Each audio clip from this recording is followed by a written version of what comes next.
Bismillahirrahmanirrahim. Elhamdülillah Rabbil alemin. Ve sallallahu ala Muhammedin ve alihi tahirin. Allahümme salli ala Muhammed ve ali Muhammed.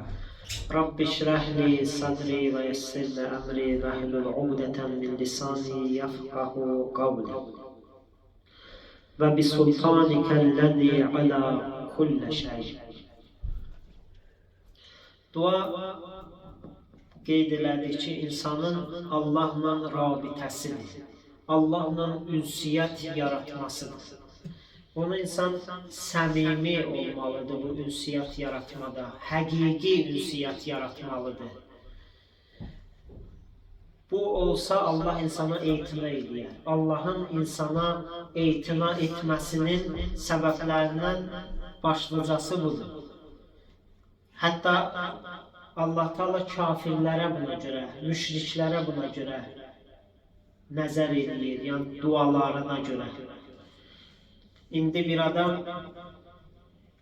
mümin ola, Allaha bəndəlik ediyə, dua ediyə mümkün deyil Allah, etina eləməsin ona. Sadəcə bu ünsiyyəti səmimi yaratmaq lazımdır, həqiqi ünsiyyət yaratmaq lazımdır, qəlbi ünsiyyət. Bu dildə olan tələffüz həddindən çıxmalıdır. Dildən çıxıb o qəlblə ünsiyyət yaratmalısın. Bu təsirini qoyacaqdır insana. Budur, yəni həqiqi təsir qoyan. Belə keyfiyyətlərin insan ardınca olmalıdır. Yalnız o namazların çoxluğunla, dua neçə vərəqlərin çoxluğunla deyil. Bu keyfiyyətə insan bacardığı qədər riayət eləməlidir. Və harda o büdrəməsi var, o nöqsanı var, onları tapmalıdır ki, mən niyə yaxşı ünsiyyət yarada bilmirəm. Sən bu duanın özündə insan axtarış eləyə, nə qədər səbəblər açıqlanıbdır. Onlardan ən başlıcası günahdır. Günah səbəb olur ki, maniyə olsun o keyfiyyətli rabitə üçün, duaların qəbul olunması üçün. Kumeyl duası barədə danışırdıq, yadınızda olsa və gəldik bu fəqərələrə çatdıq. Və bi sultanikəlləzi alə kullə şey. Bu duada Allahdan istəyir ki, ilahi səni ant verirəm, hər bir şeyi əhatə eləyən, hər bir şeydən üstün olan hökmranlığına. Baxın, həqiqi hökm heç bir sualsız hökmranlıq Allaha məxsusdur. Mütləq hökmranlıq Allaha məxsusdur. Əl-hukmu lillah. Hökmranlıq, hakimiyyət. Əsl hakimiyyət Allaha məxsusdur. Hər bir şeyin ümumiyyətcə kökü Allahdandır. Baxın, hər nə varsa üstün, fəzilət, onların ən üstünü Allahdandır. Kim hər nəyə sahib olubsa, o Allahın lütfü nəticəsində, Allahın əta etməsi nəticəsində əldə edilir. Amma hər bir şeyin qaynağı, əsl mənbə Allah təbarək və teala. Hakimiyyət də belədir. Hakimiyyət Allaha məxsusdur. Amma bundan İki cəhətdən istifadə olunurlar. Bu sözdən iki başlı istifadə olunur. Baxın, Xəvaric əleyhissalamın vilayətinin qarşısında bu şuarı istifadə elədilər ki, hökm Allaha məxsusdur. Quran ayəsində var axı, hökm Allaha məxsusdur.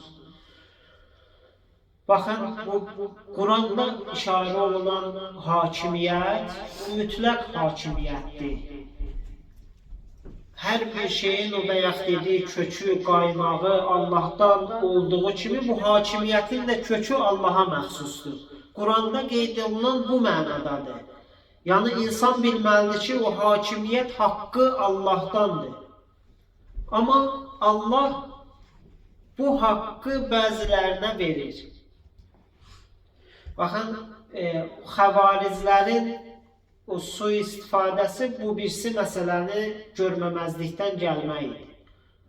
Allah hakimiyyət Allaha məxsusdur və Allah öz hakimiyyətindən şərii olaraq kimələrəsə verə bilər. Bunlar Peyğəmbər və imamlardır ki, Allah bu icazəni verib bu hakimiyyəti. Onlar bu şuarla Allahın icazəli bildiyi hakimiyyətin qarşısında dayandılar. Baxın, bəzən söz haqdır, amma o batil yolda istifadə olunur. Dövrümüzdə çox bunun nümunələrini biz görə bilərik. Baxın, sözün buna çox diqqət eləmə. Adam zirəng olmalıdır. Xüsusilə möminlər zirəng olmalıdır, bəsirətli olmalıdır. Baxın, bəzən söz haqdır, haqq sözdür. Amma batil tərəfdə onu istifadə edirlər. Batil hədəf üçün istifadə edirlər. Nümunələri çoxdur. Bunlardan biri həmin bu məsələ idi. Xəvarizlər bu haqq sözlə batil hədəfi yolunda istifadə edirlər. Hökm Allahındır. Gəldilər amma harada Əli əleyhissalamın hakimiyyətinin müqabilində bu şuarı işlətdilər. Baxın, bu dünyada hər kimin bir hakimiyyət payı varsa, bir başçılıq payı varsa, bu ləyaqəti Allahdan alıbdır. Allahın bəxş eləməsi nəticəsində, Allahın icazə verməsi nəticəsindədir. Allah istədiyi vaxt onu alıb başqasının ixtiyarında qoya bilər. Bir balaca kim desə bu idarəçilik haqqı varsa, bu məsələni unutmamalıdır ki, bu Allahdandır. Və əsl hakimiyyət Allaha məxsusdur.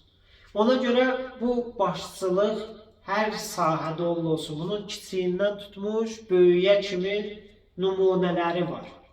Adam var bir nəfər üçün hakim, adam var ailə başçısıdır.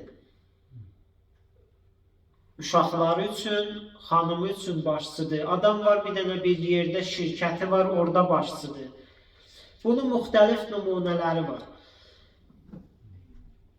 Hər kimə bu paydan nəsib olubsa, bilsin ki, bu Allahdandır.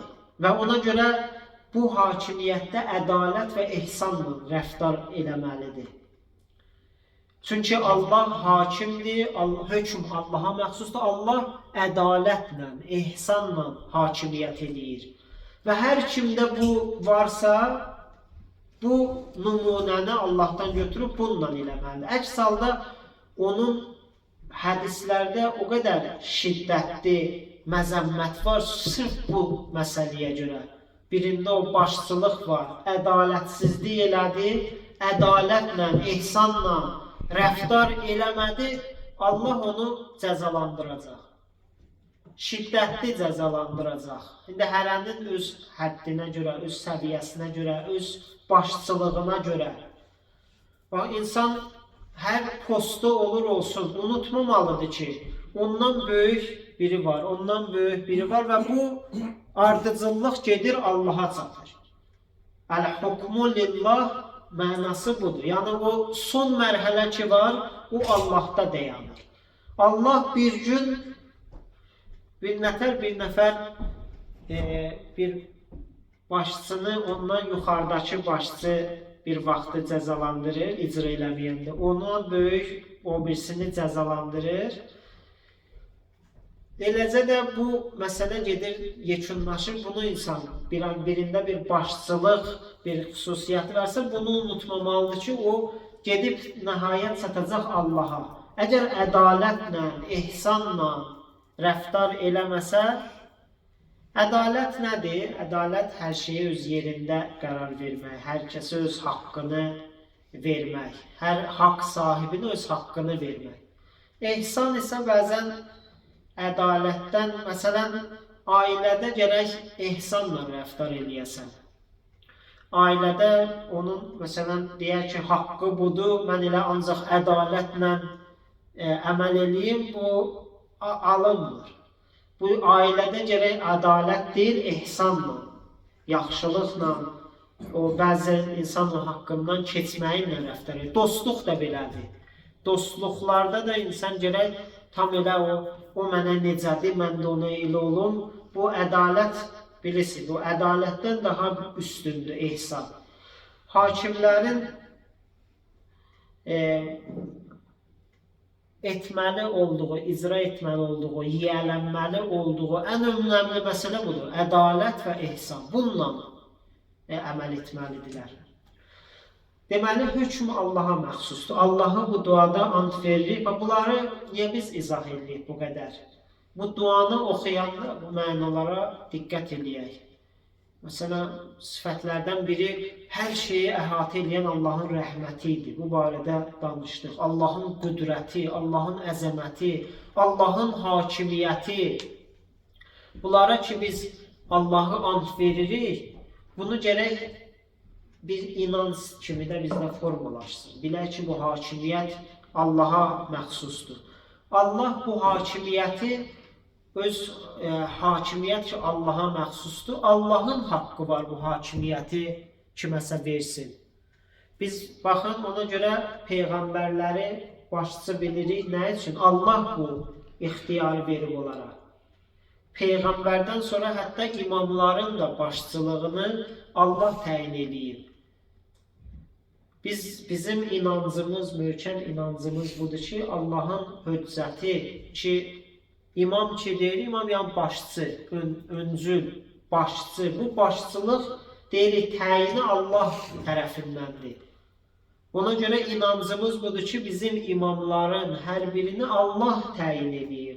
Bu məşruiyyəti, bu icazəni Allah veribdir.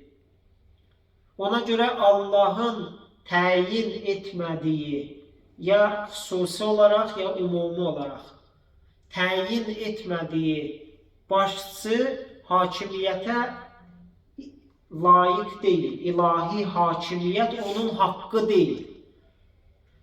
Xüsusi nədir? İmamların öz zamanlarında imamların imam olaraq, peyğəmbərdən sonra imam olaraq təyin etməsidir. Bu xüsusi təyinatdır Allah tərəfindən. Bir də ümumi, baxın, indiki qeybət dövrü kimi. İndiki qeybət dövründə hakimiyyət kimin əlində olmalıdır? Məsum imam Allahın müəyyən məsləhətləri nəticəsində Allah qeybət çəkir. Özü bildiyi zaman, özü məsləhət bildiyi zaman Allah əmr eləyəcək, zahir olacaq. Allah İmam Zaman sallallahu aleyhin zuhurunu təcil eləsin. İndi bu qeybət dövründə hakimiyyət kimə məxsusdur? Hakimiyyət məsələsi, baxın, hökumət, hakimiyyət hansı qanunlarla idarə olunmalıdır? Mən əqli dəlili qısa olaraq qeyd edirəm. Bunun üçün mötəbər en qədər hədislər var. Hakimiyyət, hökumət insanlara, insan ictimai varlıqdır. Baxın, bunu hamı qəbul edir. İnsan dərəbəylik olar, əgər qanunsuzluqla yaşasa. İnsanın bir qanuna ehtiyacı var. Bu qanun dəyişilən bəşər qanunu olmalıdır, yoxsa ilahi qanunlar? Bunu hər bir ağıl qəbul edir ki, insanın qanuna ehtiyacı var və qanunun da ən kamili ilahi qanunlardır. İndi bu ilahi qanunları icra edən, yəni o hökumətin başında duran ilahi qanunlardan daha çox anlayışlı olan olmalıdır, yoxsa anlayışı olmayan? Təbii ki, anlayışı olan. Buna deyirlər dövrümüzdə fəqih, yəni din alimi, dinşünas və digər xüsusiyyətlər də yerindədir. Deməli, insanın qanuna ehtiyacı var, ictimai varlıq olduğu üçün. Qanun, ilahi qanunlar olmalıdır və bu ilahi qanunları icra edən, hökumətin başında dayanan ilahi qanunlara daha agah olan alim olmalıdır. Buna deyirlər fəqihin vilayəti, fəqihin hakimiyyəti, din aliminin hakimiyyəti. Bayaq ki dedik, bir xüsusi təyinat var Allah tərəfindən, bir də ümumi. İmamlarımız qeybət dövründə icazəli olan hakimiyyəti, şərii olan hakimiyyəti həmin fəqihin, dinşünas alimin ki, ilahi qanunlara daha agahdır, onun hakimiyyətini şərii hakimiyyət bilirlər. Hər bir sağlam ağıl sahibi də bunu rahat olaraq təsdiqləyir ki, Allah tərəfindən icazəli olan şərii hakimiyyət indiki qeybət dövründə. Fəqihin hakimiyyəti. Səbəbi nədir? Məsumun hakimiyyətinə daha ən yaxın hakimiyyət odur. Bax, bizim bir dəqiqə çarəsizik. Biz demirik bu kamildir. Kamil hakimiyyət hansıdır? Allahın nümayəndəsinin hökumət eləməsi, hakimiyyət etməsi. İndi bu yoxdursa, biz baxmalıyıq bu hakimiyyətə ən yaxın, ən uyğun hakimiyyət hansıdır? Həmin hakimiyyət fəqihin hakimiyyətidir. Demirik kamildir. Amma məsumun hakimiyyətinə ən yaxın hakimiyyət həmin bu hakimiyyətdir. Ona görə mərhum İmam Xomeyni rəhmətullahi aleyh buyurdu ki, fəqihin hakimiyyəti eyni ilə Peyğəmbərin hakimiyyətidir. Nə baxımından? Hökumət baxımından, hakimiyyət baxımından. Nəuzubillah müqayisə deyil, Peyğəmbərlə fəqihi müqayisə olması deyil. Amma hakimiyyət baxımından, necə ki o toplumun, o insanların hökumətə, ilahi qanunlarla hökumətə ehtiyacı var idi, qeybət dövründə də bu hakimiyyətə ehtiyac var. İlahi qanunlar əsasında hakimiyyətə ehtiyac var. Mən digər fəqərləri də qeyd eləmişdim, ta onlara keçmirəm. Bir neçə mətləblə sözümü yekunlaşdırırım. Deməli, Allahı bu fəqərədə ant verdik, hər şeyi əhatə eləyən hakimiyyətinə. Baxın, o hakimiyyət ki, suya əmr elədi, su tufana çevrildi və Nuh əleyhissalamın dövründə o kafirləri, müşrikləri qərq elədi, öldürdü. O hakimiyyət ki, küləyin əsməsindən Allah əmr elədi, o küləyin əsməsindən Ad qövmü ki, tüğyan eləmişdilər, bir dənə bir quru ələfə çevirildilər, heçə çevirildilər.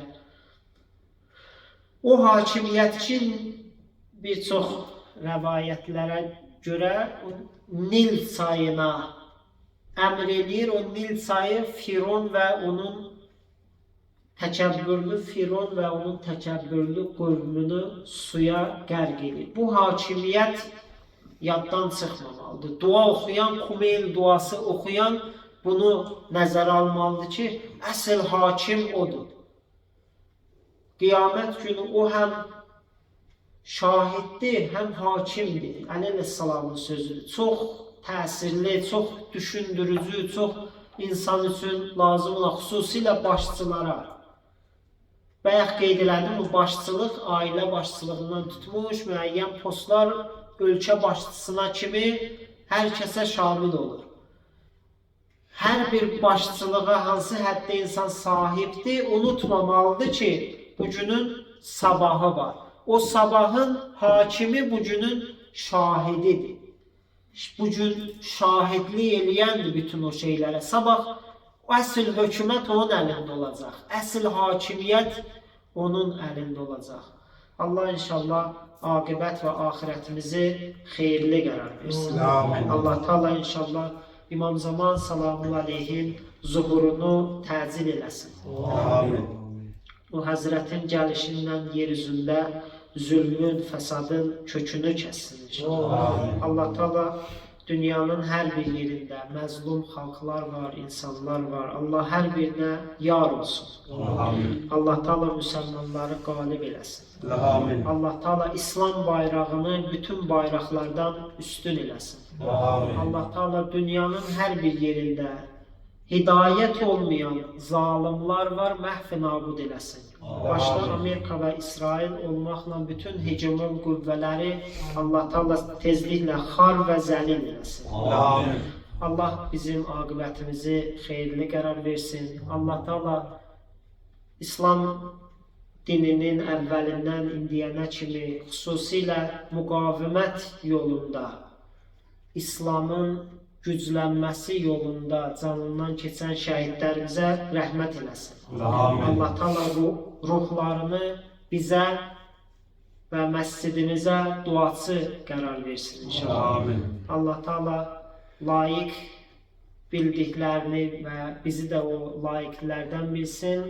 Həyatımızı xətm-i şəhadət qərar versin inşallah. Amin. Salavat şükür. Allahümme salli ala Muhammed Ali Muhammed.